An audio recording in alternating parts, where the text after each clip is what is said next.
नमस्कार साथियों, मैं doctor Manoj Ahuja Ahuja news channel में आपका हार्दिक अभिनंदन करता हूं।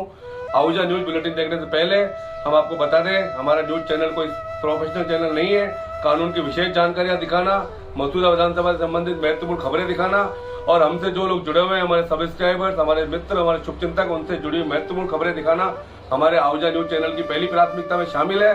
आप भी हमारे आहूजा न्यूज चैनल के सदस्य बने। अगर आपने हमारे चैनल को सब्सक्राइब नहीं किया है तो सब्सक्राइब करें। तो आइए देखते हैं आज की विशेष खबरें आहूजा न्यूज चैनल बुलेटिन। जिला बार एसोसिएशन के अध्यक्ष डॉक्टर मनोज आहूजा की जन्मदिन के मौके पर सोमवार को केकड़ी कोर्ट परिसर में स्थित बालाजी मंदिर में पौष बड़ा महोत्सव का आयोजन किया गया। इस मौके पर बार अध्यक्ष आहूजा व कार्यकारिणी के पदाधिकारी ने बालाजी महाराज के विशेष पूजा अर्चना कर पौष बड़े का भोग लगाया तथा उपस्थित अधिवक्ताओं व अन्य आम नागरिकों को पौष बड़े का प्रसाद वितरित किया। इस मौके पर आयोजित कार्यक्रम में मुख्य अतिथि के रूप में उपखंड अधिकारी सुभाष चंद्र हेमानी मौजूद रहे, जबकि कार्यक्रम के अध्यक्षता बार अध्यक्ष डॉक्टर मनोज आहूजा ने की। वहीं विशिष्ट अतिथि के रूप में पत्रकार सुरेंद्र जोशी, जेपी सोनी, होम्योपैथिक के डॉक्टर मुकेश माथुर, वरिष्ठ अधिवक्ता मोहम्मद सईद नकवी मौजूद रहे। कार्यक्रम के दौरान अधिवक्ताओं ने बार अध्यक्ष डॉक्टर मनोज आहूजा का गर्मजोशी के साथ जन्मदिन के अवसर पर स्वागत किया। इस मौके पर कार्यक्रम को संबोधित करते हुए अतिथियों ने कहा कि बार अध्यक्ष मनोज आहूजा सरल और मिलनानुसार है, जो हमेशा हर व्यक्ति की सहायता करते हैं तथा उनके इसी नेचर की वजह से आज उन्हें लगातार लोकप्रियता मिल रही है। वक्ताओं ने कहा कि केकड़ी बार में न्यायिक परिवार के हर सदस्य के जन्मदिन के कार्यक्रम को उत्साह के साथ मनाने का रिवाज मनोज आहूजा ने ही शुरू किया है, जिससे न केवल न्यायिक परिवार में आपसी भाईचारा बढ़ा है, बल्कि परिवार की भांति एक दूसरे से अधिवक्ता जुड़े हैं, जो बार अध्यक्ष डॉक्टर मनोज आहूजा की एक अच्छी पहल की ही बदौलत है। इस मौके पर वक्ताओं ने कहा कि बार एसोसिएशन की अध्यक्ष पद पर मनोज आहूजा के निर्वाचित होने से बार में तेजी से बदलाव आया है तथा बार और बेंच के बीच अच्छा सामंजस्य बैठा है, जिससे न्यायालय में आने वाले हर पक्षकार को त्वरित न्याय मिल रहा है। साथ ही जूनियर अधिवक्ताओं को भी पूरा सम्मान मिल रहा है, जिससे जूनियर अधिवक्ता भी खुश है। कार्यक्रम के दौरान वरिष्ठ अधिवक्ता सलीम गोरी, सोनिया सेन ने गीत व गजलों के माध्यम से अपनी रचनाएं पेश की तथा बार अध्यक्ष डॉक्टर मनोज आहूजा को जन्मदिन की शुभकामनाएं दी। कार्यक्रम में वरिष्ठ सत्यनारायण हावा, सुरेंद्र सिंह राठौड़, भंवर सिंह राठौड़, मदनलाल लोढ़ा, हेमंत जैन, भूपेंद्र सिंह राठौड़, रामावतार मीना, बिशन सिंह राजावत, लोकेश शर्मा, मुकेश गुर्जर, भावेश जैन, रवि शर्मा, भेरू सिंह राठौड़, सांवरलाल चौधरी, हेमराज कानावत, विजेंद्र पाराशर, अध्यक्ष शिव प्रसाद पाराशर, महासचिव मुकेश शर्मा, कोषाध्यक्ष धर्मेंद्र सिंह राठौड़, रामेश्वर कुमावत, हरिराम चौधरी, निर्मल चौधरी, मोहिंद्र जोशी, महावीर गुर्जर, महेंद्र चौधरी, कुश बागला, राकेश गुर्जर आदि अधिवक्तागण व मुंशीगण व न्यायिक परिवार मौजूद था। और सदस्य बड़ी आशाएं अपेक्षाएं हैं और हम ईश्वर से यही प्रार्थना करते हैं कि ईश्वर हमारी हर आशा और हमारी हर आकांक्षा पूरी करे और उसके लिए आप बिल्कुल योग्य हैं। एक बार फिर आपको जन्मदिन की बहुत बहुत हार्दिक शुभकामनाएं। अपनाए धन्यवाद। जन्मदिन है, केकड़ी बार में जन्मदिन मनाने की परंपरा जो मनोज जी ने चालू की थी, वो श्रेय इन्हीं को जाता है और आज खुशी की बात है कि आज इनका जन्मदिन है। तो हम सबकी ड्यूटी बनती है कि जो जन्मदिन के मनाने के जन्मदाता है, उनका जन्मदिन हम बहुत बेहतरीन तरीके से मनाए। तो इसके लिए सबसे पहले आप शांति से अपनी नाश्ता कर सकते हैं, लेकिन बोले नहीं, ताकि आप लोगों को आवाज आ सके।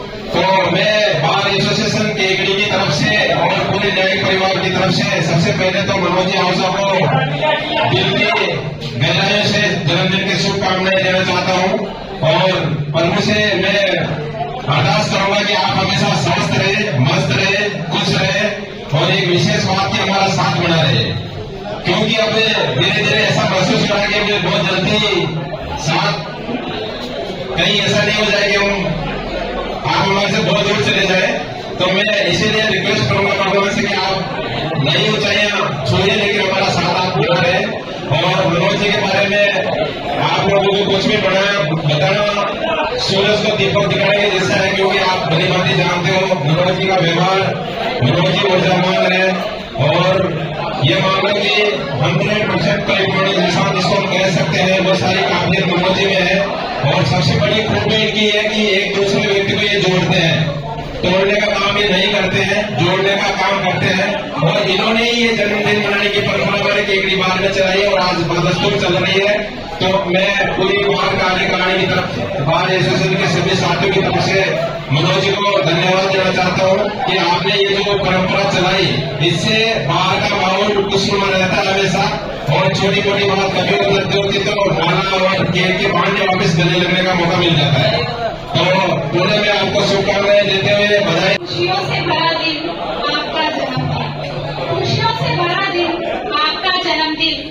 कभी टक टक तो कभी फुहार से रंगीन, कभी टक टक तो कभी फुहार से रंगीन, चबू और खुशियां बिखेरता आपका जन्मदिन, आपका जन्मदिन। सोचा कोई तोहफा अर्पण करूं, सोचा कोई तोहफा अर्पण करूं, खोज ना सकी, खोज ना सकी। आपके समर्पण के आगे सब गोड़ सा लगा, आपके समर्पण के आगे गोड़ सा लगा। सोचा कोई लिबास भेंट करूं, सोचा कोई लिबास भेंट करूं, आपके बृहद आवरण से सब कुछ सा लगा, सब कुछ सा लगा।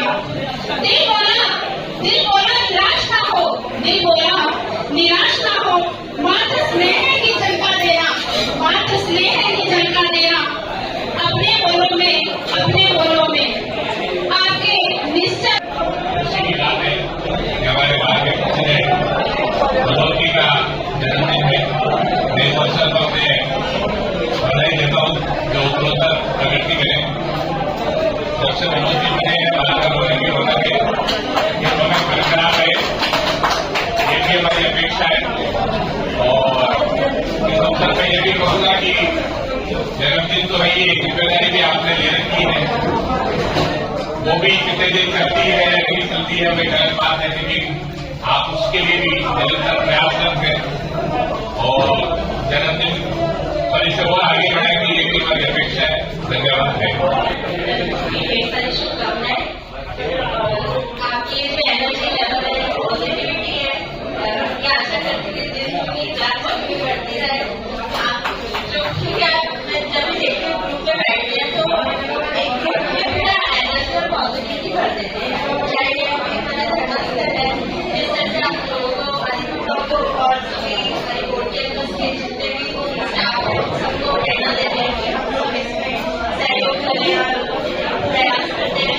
उस तरह से मुझे लगता है कि कुछ पॉजिटिव रिजल्ट भी आएगा और ईश्वर से प्रार्थना करती हूँ कि ईश्वर आपको कभी मदद करें और शांति बनी रहे। जिनका बहुत ही प्रभावशाली व्यक्तित्व, डायनामिक पर्सनालिटी के मान व्यक्ति है। जब भी मिलते हैं पूरे गर्मजोशी के साथ मिलते हैं, हंसी खुशी और मुस्कुराहट के साथ में मिलते हैं। मैंने तो अपने जीवन में कभी भी इस व्यक्ति को तनाव में नहीं देखा। संघर्ष से शुरू होता है जीवन। वास्तव में बता रहे थे मेरे पूर्ववक्ता, बहुत संघर्ष से जिन्होंने अपने जीवन की शुरुआत की हो, निश्चित तौर पर जब किसी मुकाम पर जाता है तो उसे अपना दरादर जरूर याद रहता है। और ये एडवोकेट मनोज आहूजा जी जिन्होंने अपनी मेहनत और परिश्रम से ये मुकाम हासिल किया है, मैं बहुत बधाई देता हूं आपको। आप दिन दूनी रात चौगुनी उन्नति करें और जिस तरह से आपने इस बार एसोसिएशन का नेतृत्व संभालते हुए इस पूरे माहौल में, चाहे हलवे के जरिए मिठास बोली हो, चाहे आपके प्रयासों से मिठास बोली हो, ये मिठास भी लगातार बढ़ती जाए। और मैं तो ये कहना चाहूंगा कि ये जिले का दर्जा समाप्त हुआ, बतौर पत्रकार हम तो लिखते ही रहते हैं, मैंने तो बहुत कुछ लिखा भी है, चाहे मौजूदगी की बात हो या मेरे फेसबुक बोल की बात हो। पर जिस तरह से वकीलों ने इस जिले का दर्जा समाप्त होने पर जो आंदोलन खड़ा किया है, निश्चित तौर पर के अंतिम स्तर से मैं आपको बहुत बधाई देता हूं कि आप भी एकमात्र एक ऐसा समुदाय है इस शहर में, बाकी सबको मैं समझता हूं बुजदिल है या मुर्दिल है। मुर्दिल करें क्या? कल धरने पर बैठेंगे तो फोन आ जाएगा कि तू उठ गई कर लीजिए।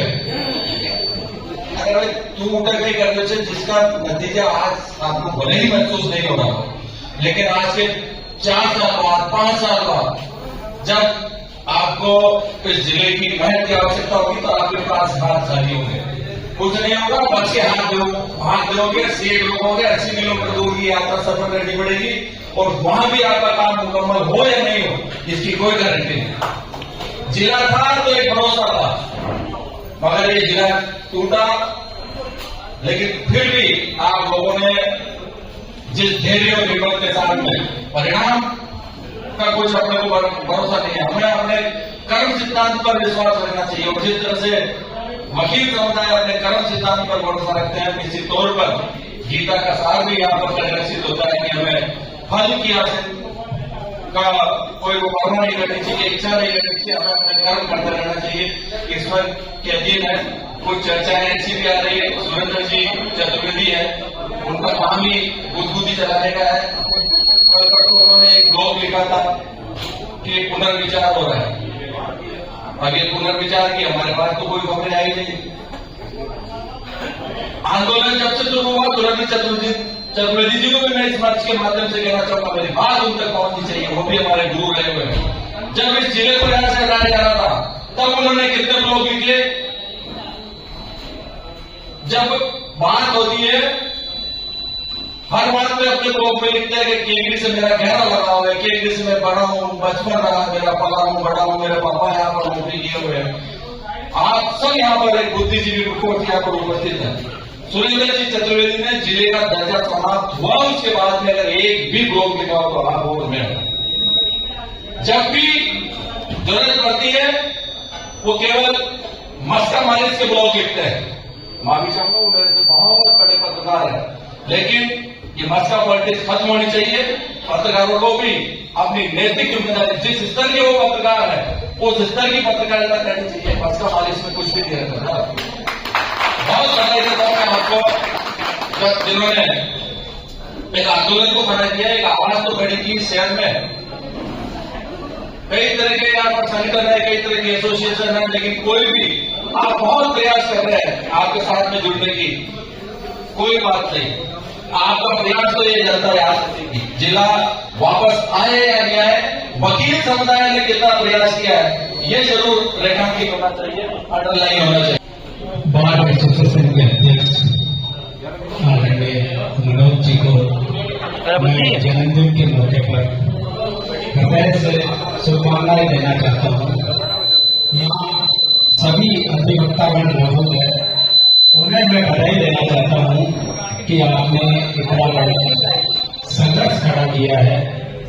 और जैसा कि जोशी जी ने पूरी बात बताई भी थी, तो आप सबको बहुत बहुत बधाई। और अभी हम लोग रास्ते में आ रहे थे तो जोशी जी और हम चर्चा करते जा रहे थे कि रिश्ते निभाना अगर सीखना है तो मनोज जी से सीखो। डॉक्टर मनोज आहूजा जो हर उस व्यक्ति से रिश्ता कायम करते हैं तो आखिर तक निभाते हैं। तो हम लोग यही चर्चा करते आ रहे थे कि रिश्ते निभाना सीखना है तो मनोज जी से सीखो।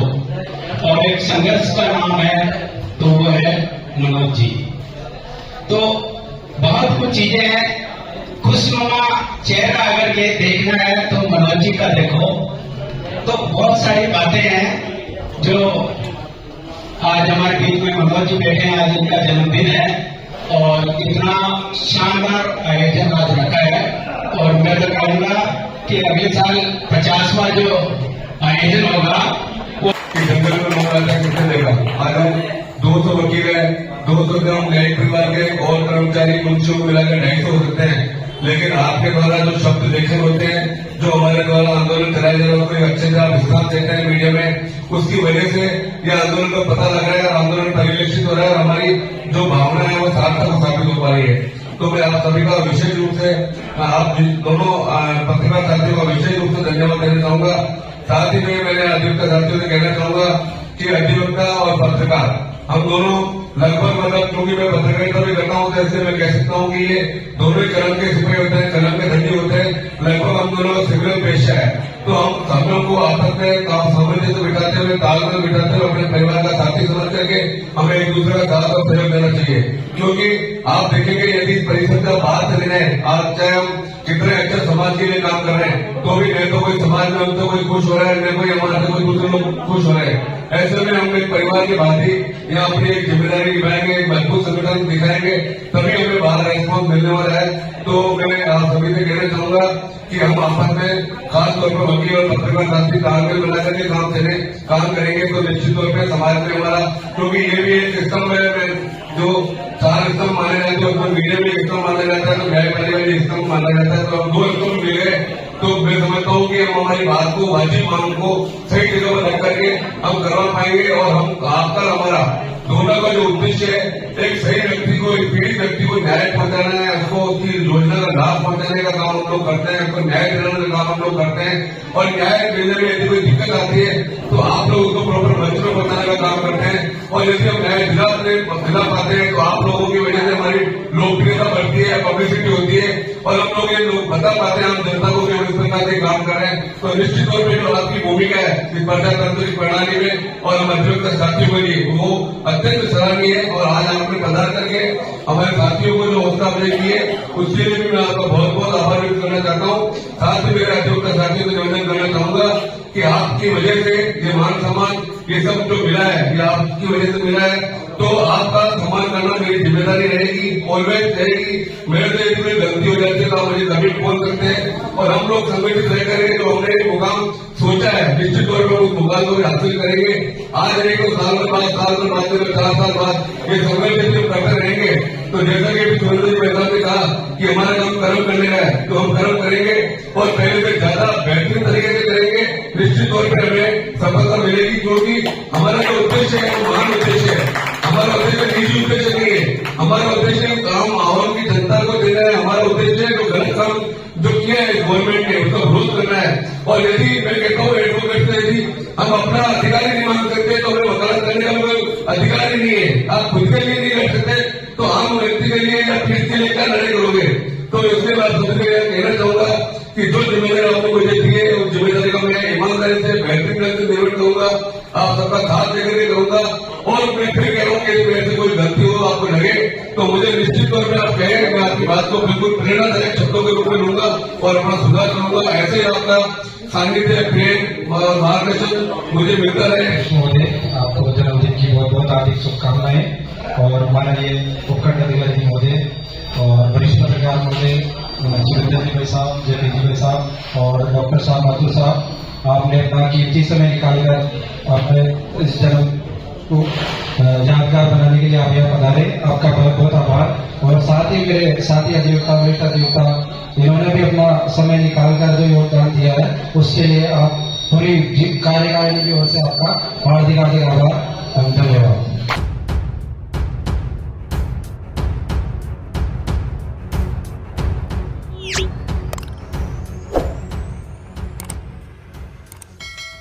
निकटवर्ती ग्राम मोलकिया के राजकीय उच्च माध्यमिक विद्यालय में केकड़ी बार एसोसिएशन अध्यक्ष डॉक्टर मनोज आहूजा के जन्मदिन के उपलक्ष्य में विधिक चेतना शिविर का आयोजन किया गया।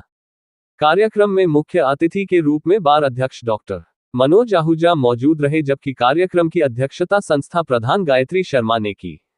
इस मौके पर विशिष्ट अतिथि के रूप में पूर्व बार अध्यक्ष रामावतार मीना, एडवोकेट लोकेश शर्मा, मुकेश गुर्जर, शिव प्रकाश चौधरी मौजूद रहे। कार्यक्रम के प्रारंभ में अतिथियों ने मां शारदे के चित्र के समक्ष दीप प्रज्वलित कर शुभारंभ किया। इस मौके पर मुख्य अतिथि आहूजा ने उपस्थित छात्र छात्राओं को कानून के प्रति जागरूक करते हुए कहा कि हर व्यक्ति को अपने अधिकारों और दायित्व की जानकारी होना जरूरी है। उन्होंने कहा कि कोई भी व्यक्ति कानून से यह कहकर नहीं बच सकता कि उसे इसकी जानकारी नहीं थी, जिस कारण उसने ये काम किया। कानून में हर गलत कार्य के लिए सजा का प्रावधान है। उन्होंने इस मौके पर महिलाओं के लिए बनाए गए विभिन्न कानूनों की जानकारी देते हुए कहा कि महिलाओं की सुरक्षा के लिए संविधान प्रदत्त कई अधिनियम पारित किए गए हैं, जिनके प्रति महिलाओं को जागरूक होना जरूरी है, जिससे कि महिलाएं अपने खिलाफ होने वाले किसी भी अपराध से बच सकती है। उन्होंने इस मौके पर उपस्थित सभी छात्र छात्राओं को मार्गदर्शन देते हुए कहा कि बचपन में अगर नींव मजबूत होगी तो उस व्यक्ति का भविष्य उज्जवल होगा। इसलिए आज ही अपने जीवन का एक उद्देश्य बना ले और उसी उद्देश्य को पूरा करने के लिए कड़ी मेहनत करें। कार्यक्रम के दौरान पूर्व बार अध्यक्ष रामावतार मीणा ने भरण पोषण, घरेलू हिंसा, दहेज प्रताड़ना, महिला अत्याचार सहित विभिन्न कानूनी जानकारी दी। कार्यक्रम को अधिवक्ता लोकेश शर्मा, मुकेश गुर्जर ने भी संबोधित किया तथा विभिन्न कानून की जानकारी छात्र छात्राओं को दी। कार्यक्रम के अंत में संस्था प्रधान गायत्री शर्मा ने सभी का आभार व्यक्त किया। बार एसोसिएशन के एग्री के अध्यक्ष मनोज जी आहूजा, मुकेश जी गुजर वकील साहब, लोकेश जी सर, प्रिंसिपल महोदया और स्टाफ साथी, प्यारे बच्चों, आज जैसे कि आपको जानकारी है कि हमारे बार एसोसिएशन के अध्यक्ष महोदय का जन्मदिन है। इस उपलक्ष्य में विधिक सेवा चेतना शिविर का हमने आयोजन यहाँ रखा गया है। तो सबसे पहले तो मैं मनोज सर को जन्मदिन की बधाई देना चाहूँगा और साथ ही विद्यालय का भी आभार प्रकट करना चाहूँगा कि हमारे मुखिया का जन्मदिन के उपलक्ष्य में आपने जो विधिक चेतना शिविर का आयोजन यहाँ रखने दिया, इसलिए आपको बहुत बहुत धन्यवाद। चूँकि छोटे बच्चे हैं स्कूल में और बहुत सारी जानकारियाँ कानून की ऐसी होती है कि इन तक नहीं पहुँच पाती है, तो मैं सबसे पहले तो ये बताना चाहूँगा कि हो सकता है छोटे बच्चे हैं, किसी के मन में हो कि कोई एडवोकेट बनना चाहता हो, तो सबसे पहले तो मैं बताना चाहूँगा कि एडवोकेट किस माध्यम से बना जा सकता है। तो एडवोकेट बनने के लिए दो तरीके होते हैं, मतलब एक तो होता है कि या तो आप 12th पास करके क्लेट का एग्जाम दे दीजिए और उसके माध्यम से आप 5 साल का LLB का कोर्स कर दीजिए, तो उसके माध्यम से आपको ग्रेजुएशन की डिग्री भी मिल जाएगी और लॉ की डिग्री भी मिल जाएगी। और अगर आपने जैसे 12th के बाद में नहीं किया है, चूक गए हैं, तो दूसरा ऑप्शन होता है कि आप ग्रेजुएशन कीजिए, जैसे BA करते हैं, BCom करते हैं, उसके बाद में 3 साल का LLB की डिग्री होती है, तो उसके माध्यम से भी आप अधिवक्ता बन सकते हैं, वकील बन सकते हैं। बहुत गरिमा में पद है अधिवक्ता का। और मेरा ये मानना है कि एडवोकेट बनके वकालत करे या नहीं करे, लेकिन भारत के प्रत्येक व्यक्ति को LLB की पढ़ाई पढ़नी चाहिए, ताकि उसे ये पता चले कि आपके ड्यूटीज क्या है, आपके राइट्स क्या है। तो ये एक जानकारी मैं आपको देना चाह रहा था। दूसरी जानकारी जो मैं आम आदमी को नहीं होती है, उसके बारे में मैं बताना चाहूंगा दोस्तों, बच्चों, कि कानून में ऐसा माना गया है कि अपराध करना और अपराध को सहन करना दोनों इक्वल होता है। जैसे आपने ऑफेंस किया है तो भी आप अपराधी हो, और अगर आपके साथ में अपराध हुआ है और आप उसकी शिकायत नहीं करते हो तो भी आप अपराधी ही माने जाएंगे, मतलब ऐसा मानना है कानून का। तो बहुत बार ऐसा होता है कि हमारे साथ कोई भी ऑफेंस या कई बार हमारे अधिकार का हनन हो जाता है, लेकिन हम मुकदमा दर्ज नहीं करवा पाते हैं। तो इसकी बेसिक जानकारी नहीं होने की वजह से मुकदमा नहीं दर्ज करवा पाते हैं। तो आज मैं जानकारी देना चाहूंगा कि कैसे हम हमारे खिलाफ कोई अधिकारों का हनन होता है या हमारे साथ कोई ऑफेंस हो जाता है तो हम उसको किस माध्यम से जाके हम रिपोर्ट दर्ज करवाएं। तो FIR कैसे लॉन्च होती है, इसमें मैं शॉर्ट में जानकारी देना चाहता हूं कि सबसे पहले तो आप कभी आपके साथ ऐसी कोई दुर्घटना या घटना घटित हो तो डरने की कोई जरूरत नहीं है। एक सिंपल सा प्रोसेस होता है कि जैसे मान लो सपोज करें कि आपके घर में चोरी हो गई है, आपकी बाइक चोरी हो गई है, तो आपको कुछ नहीं करना। बहुत सारे लोग इस वजह से थाने में नहीं जाते कि मैं जाऊंगा कहीं कोई बहुत सारा प्रोसेस होगा, मुकदमा दर्ज कैसे करेंगे, पैसे लेंगे, तो ऐसा कुछ भी नहीं है। एक आप सिंपली कागज पे जो आपका थाना होता है नजदीकी, वहां जाके आप एक सिंपली कागज पे एक एप्लीकेशन लिखेंगे और उसके माध्यम से आपका मुकदमा दर्ज हो सकता है। एक प्रोसेस तो ये है। और सपोज कीजिए कि जैसे आपने सिंपल एप्लीकेशन दी और आपका मुकदमा दर्ज नहीं होता है, तो दूसरा प्रोसेस ये है कि आप एक सिंपली एप्लीकेशन जो आपका पुलिस अधीक्षक, जिसको आप SP बोलते हो, उसके माध्यम से भी आप मुकदमा दर्ज करवा सकते हो। ये कहते हुए कि साहब हमने थाने में रिपोर्ट दी थी लेकिन हमारे थाने अधिकारी जी ने मुकदमा दर्ज नहीं किया, तो फिर उस माध्यम से दूसरा तरीका है। और अगर मान लो फिर इस प्रोसेस से भी नहीं होता तो तीसरा ऑप्शन होता है, वो होता है न्यायालय के माध्यम से। मेरे साथी अधिवक्ता मेरे भाई मनोज आहूजा, रावतार जी मीणा, मुकेश जी, प्रिंसिपल साहिबा मैम और पूरा स्टाफ और प्यारे बच्चों, आजकल जैसे आप मोस्टली अपने आजकल दुर्घटना होती रहती है। MB एक प्रोविजन है मोटर यान अधिनियम 1988 में बना था। इसके अंदर बिना लाइसेंस की गाड़ी चलाना वो एक जुर्म है, बिना इंश्योरेंस की गाड़ी रखना वो भी जुर्म है। तो ये सब चीजें बिना लाइसेंस की गाड़ी, बिना लाइसेंस के किसी भी गाड़ी में वाहन यात्रा न करें। जिसका लाइसेंस नहीं हो, जिसका बीमा नहीं हो, उस गाड़ी का कभी सदुपयोग नहीं करें। और मोस्टली क्या होता है, हर घर में 2-3 गाड़ियां होती है, मगर इंश्योरेंस कोई नहीं कराता। जब फर्स्ट टाइम में गाड़ी आती है घर के अंदर, उसके बाद कोई बीमा कराता ही नहीं। गाँव में तो मोस्टली सब लोगों के घर में 2-3 गाड़ियां होगी, पर बीमा कोई नहीं कराता। बिना बीमा की गाड़ी में आपको बैठना ही नहीं है। और न अपने घर वालों को भी ये जिम्मेदारी दो कि नहीं पापा, या जो भी आपका बड़ा है कि मतलब नहीं पापा हमारी अपनी गाड़ी का बीमा कराओ, जो भी थर्ड पार्टी कराओ, फर्स्ट पार्टी भी कराओ, थर्ड पार्टी कराओ। और एक अपने मोस्टली गांव के अंदर किसान डुग्गा गाड़ी होती है, किसान गाड़ी जुगाड़ जिसे कहते हैं, उसमें यात्रा न करें। उसका न तो कोई रजिस्ट्रेशन होता है और न ही कोई इंश्योरेंस होता है। वो अनलीगल वाहन है, सिर्फ एग्रीकल्चर यूज होता है उसके अलावा उसका कोई यूज नहीं होता। मगर अपन लोग उसमें यात्रा करते हैं, कुछ कैजुअलिटी हो जाती है तो कुछ नहीं मिलता और अपने दोनों तरह के नुकसान होते हैं, आर्थिक भी और शारीरिक भी। इसी तरह के लोग ट्रैक्टर की जो ट्रॉली होती है उसका भी कोई इंश्योरेंस नहीं होता मोस्टली, उसके अंदर भी यात्रा ना करें। अपने घर वालों को समझाएं कि भाई ट्रैक्टर ट्रॉली के अंदर अपने जाते हैं, सब जने घर के परिवार के बैठ के जाते हैं, उसमें भी ना करें क्योंकि उसका भी इंश्योरेंस नहीं होता है। ट्रैक्टर पे यात्रा ना करें, आप खुद सुरक्षित रहें और दूसरों को भी सुरक्षित रखें। और गुरुजन बच्चों, मैं यहाँ से पढ़ा लिखा हूँ और आपके बीच में से निकल के गया हूँ। जब आप तो पैदा ही नहीं होंगे, जब हमने यहाँ पे पूरा फील्ड हमने साथ किया था, ग्राम मोल के थी स्कूल अपनी, फिर यहाँ चल गई थी। तो हम लोग इस ऐसी दुविधा से, ऐसी मेहनत करके यहाँ से निकले, आज आपके सामने यहाँ सामने बैठने का मौका मिला। तो जितनी आप मेहनत करोगे उतनी आप आगे बढ़ोगे। और कानून के हिसाब से जैसे अपने आज अपने गांव में वृद्ध माता पिता है, जैसे किसी के 60 साल के, किसी के 55 साल के, जिसके भी वृद्ध माता पिता और उसके बच्चे उनकी सेवा शुश्रूषा नहीं करते हैं तो उनके लिए राइट है कानून में, वो न्यायालय में उसका परिवार पेश करे, भरण पोषण प्राप्त कर सके। हर इंसान की ड्यूटी है कि अपने माता पिता की सेवा करे। अगर कोई भी बच्चा कोई भी आपका पिता हो या आपके दादा की सेवा नहीं कर रहा हो तो उनको राइट है कि आप परिवार दो एसडीएम साहब को उनकी सेवा करनी पड़ेगी। दूसरी बात, घर पे महिलाओं के घरेलू जो हिंसा होती है उसके प्रति आप लोग सजग नहीं हो। कोई भी आपका पिता आपकी माता के साथ मारपीट करता, बेवजह शराब पी के या किसी भी अलग प्रकार के, उनके भी आप सचेत कर सकते हो, हम आपके खिलाफ घरेलू हिंसा परिवाद कर देंगे, पापा आप ऐसे मारपीट नहीं कर सकते हो। तो कानून में बहुत सारे राइट है जिससे अपने को जानकारी होना बहुत आवश्यक है। और भविष्य में आप बहुत अच्छा बढ़ो, आगे बढ़ो, मजिस्ट्रेट बनो, वकील बनो, कोई भी मेरे लायक सेवा। प्रिंसिपल साहब, आप सम्मानीय गायत्री मैडम और स्टाफ जन और मेरे साथ पधारे हुए एडवोकेट भाई राम अवतार जी, पूर्व अध्यक्ष रहे हमारे बार के, भाई लोकेश जी शर्मा, भाई मुकेश जी गुजर, हमारे शिव जी, ये भी हमारे भाई अब एडवोकेट बन चुके हैं जो डबल रोल कर रहे हैं, पत्रकारिता के साथ साथ वकील भी हैं।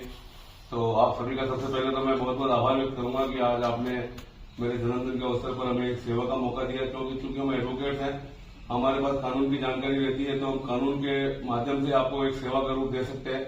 हमारे भारत देश की जो संवैधानिक व्यवस्था है उसमें भी निःशुल्क विधिक सहायता का भी प्रावधान बना हुआ है और कानून के लिए जागरूक करने के लिए भी प्रावधान बना हुआ है। उसके लिए जिला स्तर पर जिला विधिक सेवा प्राधिकरण बना हुआ है और राज्य स्तर पर राज्य विधिक सेवा प्राधिकरण बना हुआ है। सिमिलरली सुप्रीम कोर्ट लेवल पे जहाँ सुप्रीम कोर्ट हमारे देश की सर्वोच्च अदालत मानी जाती है नई दिल्ली, वहां पर राष्ट्रीय विधिक सेवा प्राधिकरण बना हुआ है, जिसका उद्देश्य है आम जन को कानून की जानकारी देना है। और साथ ही जो व्यक्ति कानून में जा रहे हैं लेकिन उनके पास पैसा नहीं है, हमारे भारत की संवैधानिक व्यवस्था में है अनुच्छेद 39A ये कहता है कि कोई भी व्यक्ति धन के अभाव में न्याय से वंचित नहीं रहेगा। तो इस प्रकार यदि कोई व्यक्ति गरीब है या कोई उसमें कैटेगरी दी हुई है, जैसे गरीब है तो उसकी एक इनकम तय की हुई है, SC/ST का है, महिला है, कोई जेल में है या कोई बाढ़ पीड़ित है, इस प्रकार से जो व्यवस्था है 12-14 लोगों की कैटेगरी तय की हुई है, उन लोगों को निःशुल्क कानून व्यवस्था मिलने का प्रावधान है। उसके लिए डिस्ट्रिक्ट लेवल पे जिला विधिक सेवा प्राधिकरण है, स्टेट लेवल पे जो मैं बता रहा हूँ राज्य विधिक सेवा प्राधिकरण, वहां पे आप अर्जी लगा करके और आप अपने उस कैटेगरी के बारे में बता सकते हो। तो आपको वहां पे एक वकील आपके हिसाब से जो पैनल लॉयर होते हैं, हम लोगों को जो भी कैटेगरी में पैनल लॉयर, तो कोर्ट आपके लिए वकील नियुक्त करेगी, वो आपका निःशुल्क केस लड़ेगा। एक तो आपको ये पता होना चाहिए हमारे देश की जो संवैधानिक व्यवस्था है वो इस प्रकार की है कि आप कोई भी व्यक्ति ये पैसा नहीं है या फीस नहीं, उस वजह से आपको न्याय से वंचित नहीं किया सकता, न्याय आपको मिलेगा, सस्ता मिलेगा, सुलभ मिलेगा, ऐसी व्यवस्था है। दूसरा मैं आपको बताना चाहूंगा कि अभी जैसे हमारे राम अवतार जी ने बताया आपको कि किस प्रकार से आप एडवोकेट का फील्ड तय कर सकते हो। तो आपको खासतौर पर जो बालिकाएं बैठी हुई मैं उनके लिए कहना चाहूंगा कि सबसे बेस्ट जो फील्ड है बालिकाओं के लिए, महिलाओं के लिए, वो है मजिस्ट्रेट का। मजिस्ट्रेट के लिए इतनी सुरक्षा है और महिलाओं के लिए इतना सम्मान है, इतनी सुविधा है। और न हमारे यहाँ जुडिशरी में इस प्रकार से फालतू में ट्रांसफर करने वाला या ट्रांसफर और पोस्टिंग के लिए कोई प्रशासनिक दबाव ऐसा कुछ भी नहीं है। तो बालिकाओं को एक ये फील्ड चुनना चाहिए। उसके लिए मैं आपको बता दूं कि आजकल क्लैट का एग्जाम होता है, कॉमन लॉ एडमिशन टेस्ट बोलते हैं उसको, 5 साल की LLB के एग्जाम का कॉम्पिटिशन होती है। जिस प्रकार से MBBS के एग्जाम के लिए ऑल इंडिया लेवल का कॉम्पिटिशन होता है, जिस प्रकार से इंजीनियरिंग के एग्जाम के लिए ऑल इंडिया लेवल की कॉम्पिटिशन होती है, IIT के एग्जाम होते हैं, उसी प्रकार से क्लैट का एग्जाम होता है जो 5 साल के LLB के एडमिशन के लिए प्रावधान होता है। तो आप बच्चों को उसकी तैयारी करनी चाहिए। 5 साल की LLB से आपको डबल डिग्री मिलेगी, BA और LLB दोनों की डिग्री साथ मिलेगी और उसके बाद आप जुडिशियल सर्विस में जा सकते हैं, न्यायिक अधिकारी बन सकते हैं। APP जो होता है प्रोसिक्यूशन ऑफिसर बोलते हैं उसको, सरकारी वकील जिसे आप सामान्य भाषा में कहते हैं, वो बन सकता है। प्लस बहुत सारी कंपनियों में लीगल एडवाइजर होता है जो कंपनी को सलाह देता है, उस प्रकार में वहां भी आप जा सकते हो। तो ये आपके लिए बहुत अच्छा फील्ड है। आज ही आपको इस समय ही, जैसे अभी आपकी जो बच्चा हो, जो एज है, उस एज में ही आपको तय कर लेना चाहिए कि आपको किस दिशा में जाना है। क्योंकि जो 10वीं के बाद आपको सब्जेक्ट लेना पड़ेगा, साइंस होती है, आर्ट्स होती है और कॉमर्स होती है। इस प्रकार से जो सब्जेक्ट अपन चुनते हैं तो अपने को 10वीं के आसपास में ही तय कर लेना चाहिए हमें कौन सी दिशा में जाना चाहिए। आपको खुद को पता लग जाता है कि आपका सब्जेक्ट कौन सा अच्छा है, कौन से सब्जेक्ट में आपके अच्छे परसेंटेज आ रहे हैं, कौन सा आपका इंटरेस्टिंग सब्जेक्ट है। तो जो इंटरेस्टिंग सब्जेक्ट है उस दिशा में आपको आगे बढ़ना है। बढ़ोगे जब आप अपने लक्ष्य निर्धारित करके आगे बढ़ोगे तो ही आप एक अच्छी जगह पहुंच पाओगे। जब तक शिक्षा के बल पर आप अच्छी जगह पर नहीं पहुंचोगे तब तक आपकी कोई वैल्यू नहीं रहेगी, कोई आपको पूछने वाला नहीं है। जैसे जानवर पैदा होता है और मर जाता है, कोई पता ही नहीं लगता कब आया कब गया। सिमिलरली अगर आप लोगों ने भी अगर कोई लक्ष्य निर्धारित नहीं किया, आपने नहीं सोचा कि मुझे क्या बनना है और उस दिशा में प्रयास नहीं किया, निश्चित तौर पे आज आप ये मान के चलोगी आज जिस विद्यालय में आप पढ़ रहे हो आपको बहुत प्रशिक्षित टीचर्स हैं, आपको बहुत अच्छा समझाने वाले, आपको गाइड करने वाले, आपको आगे बढ़ाने वाले टीचर आपको बैठे। आप में चाहिए कि आपको किस लाइन में जाना है। आपने यदि आज जो टीचर जो आपके साथ है, यदि आपने इनसे एक अच्छा व्यवहार बना लिया तो ये चाहे कहीं भी रहेंगे, इनका आशीर्वाद हमेशा आपके ऊपर रहेगा। और जब इनका आशीर्वाद रहेगा और आप मेहनत करोगे तो निश्चित तौर पर आप सफलता मिलेगी। इसमें कोई किंतु परंतु बट नहीं। आज मुकेश गुजर आपके गांव के हैं, छोटे से परिवार के किसान परिवार से आज केकड़ी में अपना एक अच्छा वर्चस्व रखते हैं, वकील के रूप में इनकी अच्छी पहचान है। क्यों? क्योंकि इन्होंने मेहनत की, मेहनत करके एक अच्छा मुकाम हासिल किया है। आज यहाँ बैठे हैं, आप लोगों में इनको सुन रहे हो और आपके जो टीचर्स हैं वो लोग भी आज चाहे मुकेश जी हो चाहे हम लोगों को आपको मुखातिब करने की कर रहे हैं। तो उसके पीछे ऑब्जेक्ट क्या है कि हमने शिक्षा के बल पर एक स्थान पाया। तो